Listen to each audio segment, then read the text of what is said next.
So what did you think about the new David Blaines special? So what did you think about the new David... No.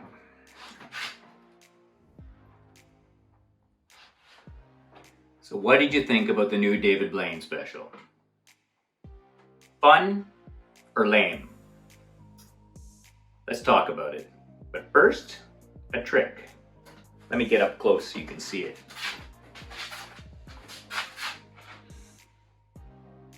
There we are. Boom. Boom. Pretty cool, eh? So, I was watching a video the other day, Chris Ramsey, and I'm sure most of you know who Chris Ramsey is. Magician, puzzle solver guy, big on YouTube. He was reviewing some old David Blaine videos because I think with the recent stunt that David Blaine did, Ascension with the balloons,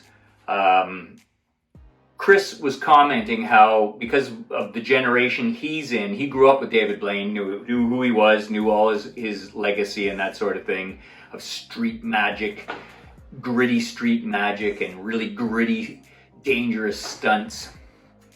I think he felt sort of that a lot of people that may have been exposed to Blaine now didn't really know who he was and didn't really get to see Blaine the way he saw Blaine, because he was just floating with some balloons up into the air and then he parachuted down. And it got me thinking, because I'm actually a generation previous to Ramsey, who grew up on David Copperfield, Doug Henning, where they managed to sort of rescue magic, because TV and movies became so popular back in the late 70s, early 80s, that live performance things became less popular, and magic not being exactly mainstream, I think basically suffered quite a bit until these guys started to be able to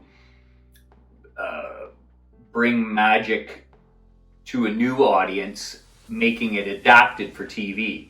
And then Blaine did sort of the same thing. Blaine, when people started to become savvy about special effects and camera tricks and cutting and pasting together stuff in TV and movies, when people started to get more educated about that, Blaine was able to reinvent it by performing live on the street, for just random spectators, seemingly a lot less contrived, a lot less controlled. But of course, his shtick was that, first of all, he was really good, a really good technician who had done the same tricks over and over again so many times in adverse situations that he had gotten really slick with both the handling of the tricks and the handling of the audience. And any good magician knows that a magician that can really handle their spectator management, is just a joy to watch. They make it entertaining for everybody. They bring the best out of the situation. But it's still a weird thing when you consider that David Copperfield and the like were performing directly for us with the odd spectator brought up, but mostly just an image like you would see on a stage if you saw it live. Whereas Blaine was showing both the magic and the interaction and reaction of different types of spectators. Now, of course, he was able to take advantage of the fact that, or at least producers figured out that they could take advantage of the fact that you could record the same trick for 100 people and pick the best reactions out of it. But that aside, he did push the envelope in many ways, because in order to attract attention to the specials, he would do stunts and add a lot of mystery and a lot of danger and anticipation to the stunts, like holding his breath or sitting on display, shivering in ice, fighting hypothermia, these type of things. And it kind of went along with some of the tricks he did, which were like, pulling a thread, swallowing a thread and pulling it out of his skin, and I remember he had a coin in his arm, and Now he does the needle through the arm and regurgitates a frog. So it sort of went with his style. But where I'm going with this is, I think that the new generation of people watching him, I'm not sure how they would have taken to the presentation of Ascension, because it didn't seem gritty at all. I mean, he went up in balloons and he parachuted down. So what's so amazing about that?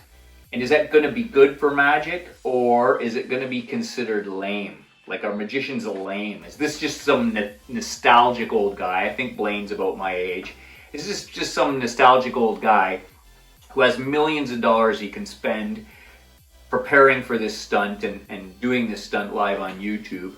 Or is it going to be good for us magicians because it's going to present magic now off of TV and onto social media in a light that's more accessible to a wider audience, instead of just doing our friggin' tricks back and forth for each other, trying to sell each other our own stuff, which is what a lot of magic is, unfortunately, these days, because live performance is really in a funk because of the pandemic.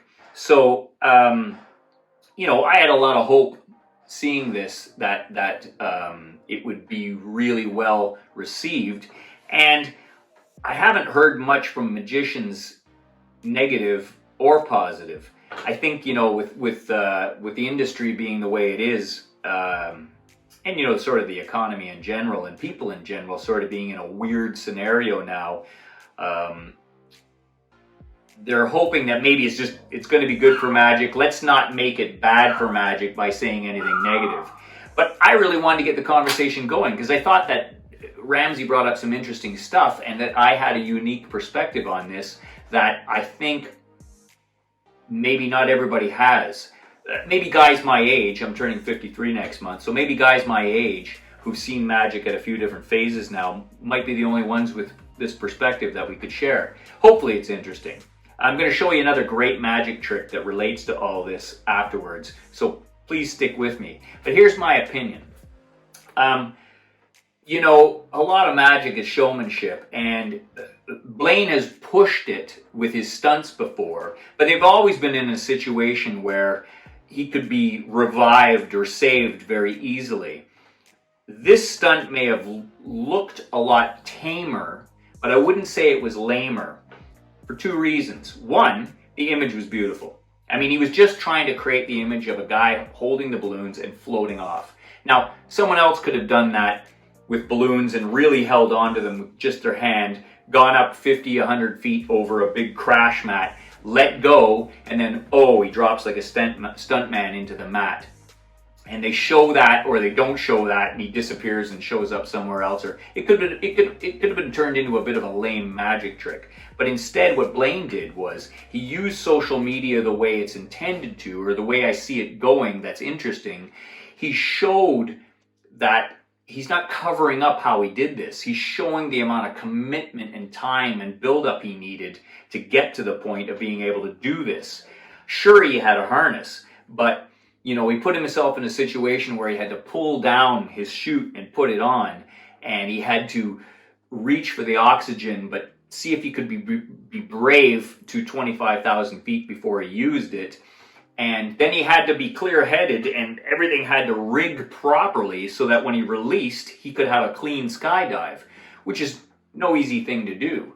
It may have looked a lot easier than it was, but he had done so much practice and rehearsal. That's the thing about Blaine. That's what he's sharing now. First, he's sharing a magical image that couldn't have been done any other way, and he's probably one of the only, a very few people in the world who could have given us this image of a guy flying thousands and thousands of feet over Arizona, beautiful landscape, holding on to all these balloons.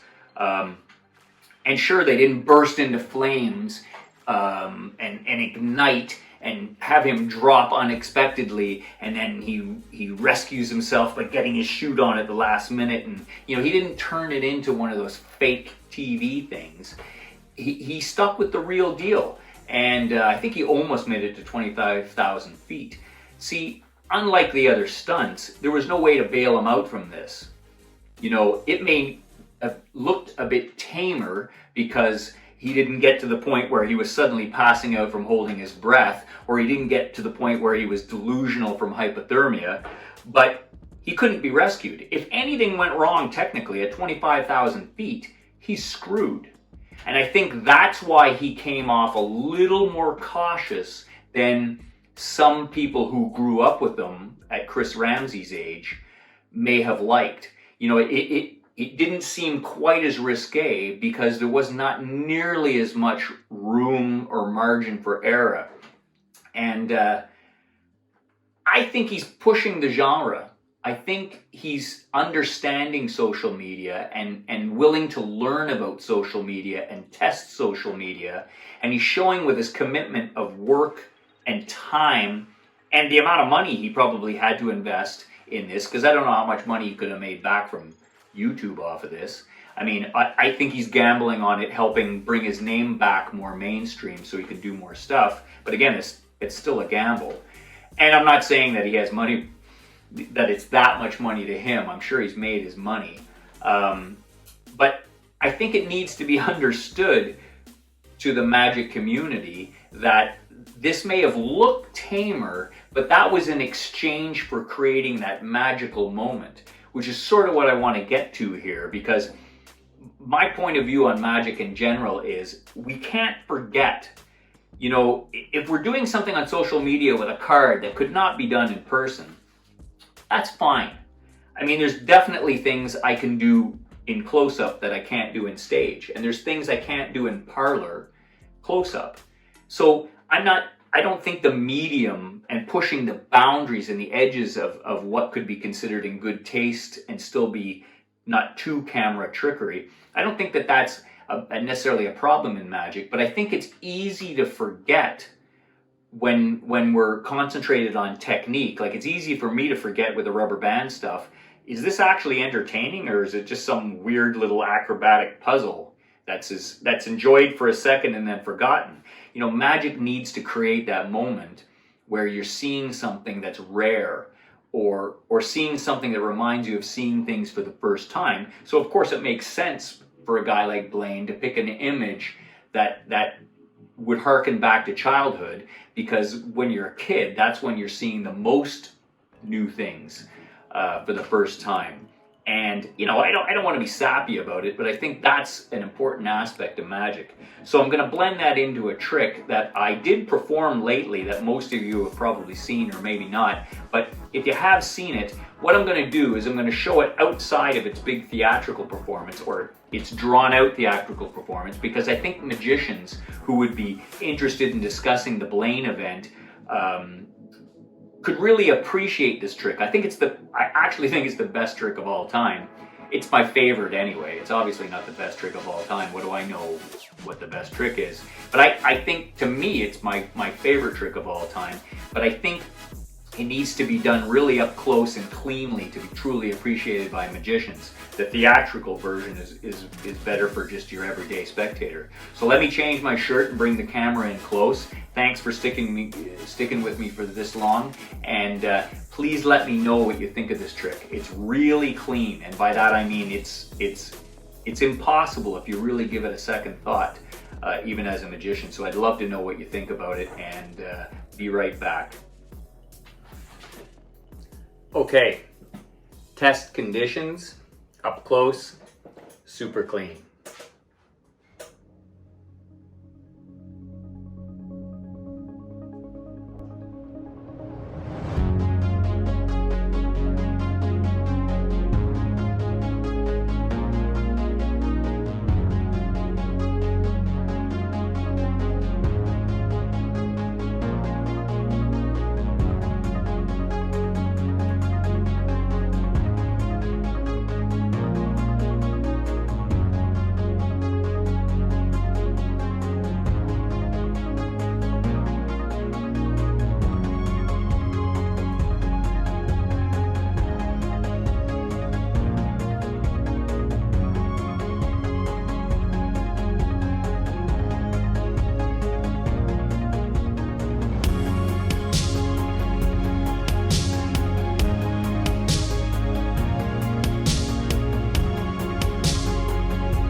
So, why do I think that's the greatest magic trick ever? Not much to it, right? Well, the argument I have is that it's simple, unencumbered, and it's a very nice story.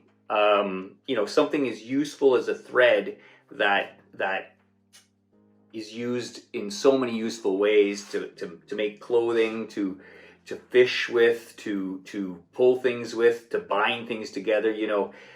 String is an amazing invention, no matter how you cut it. And the idea that the magician could take a destroyed or a broken thing that's so important and restore it, the story just is so good that now I think with this updated version, it doesn't even really require anything added to it other than the performance. I first saw this effect under the old name that I don't think people use as much anymore, the gypsy thread. I don't think that's considered politically correct anymore. And I think it was only named that in regards to the magic that the gypsy fortune tellers and that sort of genre could produce this magical thread. I'm not even sure what the original storyline was, but I saw Eugene Berger do it on The World's Greatest Magic, where he burned the thread into little pieces on a candle while he told an amazing story. You can probably still find a version of that. Maybe I'll put a link in the description if I can find a version of that on YouTube. And it's an amazing performance. And I saw it as a kid on The World's Greatest Magic. But back in those days as a kid, the more amazing I thought something was from a magical perspective, the more I needed to know how it was done. And it wasn't that I wasn't dedicated to doing the practice and the sleight of hand required to be good at it. But in my rush to find out how it was done, I sort of recorded. It was the early days of VHS when we could suddenly record things. And the magic was seen on TV, but I could record it and play it over and over and over. And knowing many of the principles of magic, I eventually figured it out just from watching it over and over. And it totally put me off of it. When I figured out how it was done, the original version, I was disappointed. It was too simple. And I missed how brilliant the simplicity of it was. When I learned this new version, it brought it back again. It brought it full circle and reminded me what magic's supposed to be about. And that's why I connected it today to that David Blaines special, because, no matter what you thought about that stunt that he did create that magic moment where he sort of transcended the art and created an impossible moment. A guy holding on to nothing but a whole bunch of balloons and floating away into the sky. And he floated away for real. He didn't just float 100 feet off the ground and drop into water. He flew thousands and thousands and thousands of feet into the sky. So I think he did what good magic is supposed to do. He created that moment where you're seeing something that you haven't seen before, that you may have imagined before, but you haven't seen it before. And that's how it harkens back to childhood, because when you're young, you're seeing a lot of things for the first time. And when I saw the broken and restored thread effect, I'd never seen anything like it. I'd seen stuff with cards and coins and stuff where, it seemed like you could get away with things, and there were quick movements and slick movements. But with the string, it was just so simple, it seemed impossible. And learning this new method, which is not done like the old method, it brought that back to me. And that's what I would say about David Blaine. I think it's great that he's pushing the genre of social media, and that hopefully by bringing people closer and more personal and inside the build-up and the process that he had to go through to get to the point of doing this, which is sort of his style, but now he's going beyond just dangerous, but he's actually creating a beautiful image as well. It gives me hope for Magic doing well on social media, because it's not just all about tricking each other and doing stuff that momentarily looks impossible and incredible, but for it to be lasting, it has to stick in the back of your head. There has to be a story there that brings you back to it in your imagination, and you should be remembering it almost as better than it was when you saw it. That's good Magic to me. I won't ramble on much more. Thanks for sticking with me this far. We'll see you again soon. Peace.